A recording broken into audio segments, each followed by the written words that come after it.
Welcome to another Financial Friday on the Charlie Ward Show. Today, the 20th of March, 2025. I'm your host, Demi, here to break down the financial chaos of the week so you don't have to. And trust me, between Bitcoin, bricks, gold and governments pretending inflation isn't real, there's plenty to talk about. So grab your coffee, tea or whatever fiat-backed beverage you regret paying $8 for. Let's get into it. So, global financial updates. What's shaking? In the UK, the government is messing up pensions again, considering new inheritance tax changes. While some see this as a budget balancing act, or let's be real, a cash grab, critics say it will hurt retirees and discourage savings. Translation: save your money, but don't save too much because they'll tax that too. In the USA, the Bitcoin Act 2024 is back for 2025. This proposal wants to make Bitcoin a strategic reserve asset backed by US Treasury. Translation: the government just realised that Bitcoin isn't going away. So now they want a piece of that action. Over to China, authorities are trying to revive the economy by stabilising the real estate market and boosting consumer spending. But youth unemployment and sluggish demand aren't helping. Translation: no matter how the government stimulates, people are still broke. Over to Japan, the Bank of Japan is still in ultra-loose monetary mode, keeping interest rates at near zero. This helps exporters but weakens the yen. Translation: Japan wants a strong economy with weak money. Sounds like a financial paradox. But hey, it's working for now. Germany, big spending on military and infrastructure is coming because apparently Germany suddenly remembered that defence is a thing. Translation: if your budget doesn't make sense, just call it a national security and no one will question it. Over to Iraq and Zimbabwe. Iraq is trying to ditch the dollar and strengthen the dinar, but will they finally pull the trigger on a currency reset? Zimbabwe just launched ZIG, a bit ago. A gold-backed currency sounds good in theory, but let's see if people actually trust it. Translation: if a country has to create a new currency every few years, something isn't working. The market watch for gold, silver and oil. Gold hits $3,300 an ounce. Silver is chilling at $34 an ounce. Oil sits at $67 a barrel. Trump's sweet spot prediction was spot on. Why this matters? Iraq's economy is directly tied to oil prices. Higher oil equals stronger dinar potential. OPEC is increasing production, keeping prices stable and giving Iraq more flexibility for potential currency shift. If gold keeps soaring, fiat money will only start looking even weaker. Iraq's currency reset. Is it happening? Big moves in Baghdad. Iraq and the Kurdish regional government, KRG, are finally playing nice on oil revenue sharing. April the 1st, end of Ramadan, is a key date, but some analysts think Iraq could make a major financial move.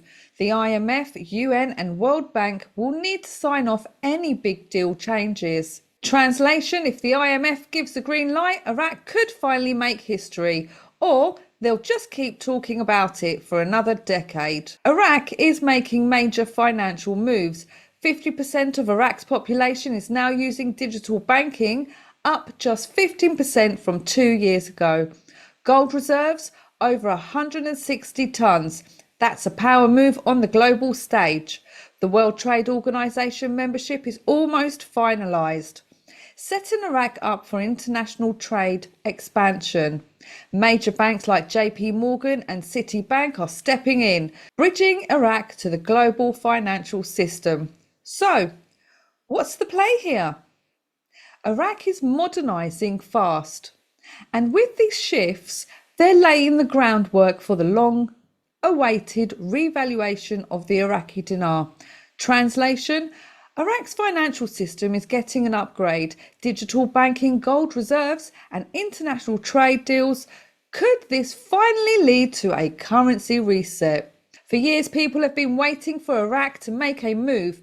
Is this the moment, or will it be another case of coming soon? Let's watch April the 1st closely. It could be historic, but for now, just a reminder, the RV is not happening this week. Zimbabwe and the BRICS power shift. Zimbabwe's new currency ZiG is gold backed. Sounds solid, but will people actually trust it?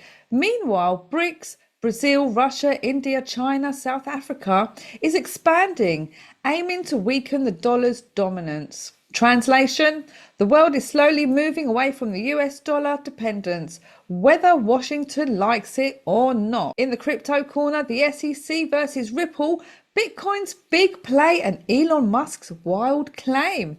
The SEC drops Ripple lawsuit. Huge win for crypto. XRP is not a security. Big victory for blockchain adoption. The banks are now clear to use XRP for payments without SEC drama. Translation: the crypto people were right. The SEC was wrong. And now they've just wasted 4 years proving it. Remember when people said XRP was a scam? It's now literally about to be the backbone of banking. Haters, take a seat. Bitcoin's big institutional move. The Bitcoin Act 2024 could make BTC a US reserve asset. The US Treasury is exploring using Federal Reserve resources and gold to back it. Translation: Bitcoin went from magic internet money to something the government actually wants to hoard. At this rate, we'll see Bitcoin-backed McDonald's dollar menu before the dollar itself is worth a dollar. And moving on to Elon Musk's magic money computers. Musk claims the US prints money from 14 magic computers hidden in government buildings. These computers are allegedly in the Treasury, Pentagon, and State Department. They magically created dollars out of thin air to keep economy running. Translation: the economy is basically running on monopoly money, but as long as no one asks questions, we're fine. At this point, should we just ask Elon for a tour of the money printing basement? Like, if they're just giving away dollars, I want in. Final thoughts, what's next? Gold, silver and Bitcoin are like the real hedges. Fiat money is in trouble. Iraq and Zimbabwe could reshape currency markets or just add more confusion. The US may have to back Bitcoin to stay ahead, but Congress will probably argue about it until 2030.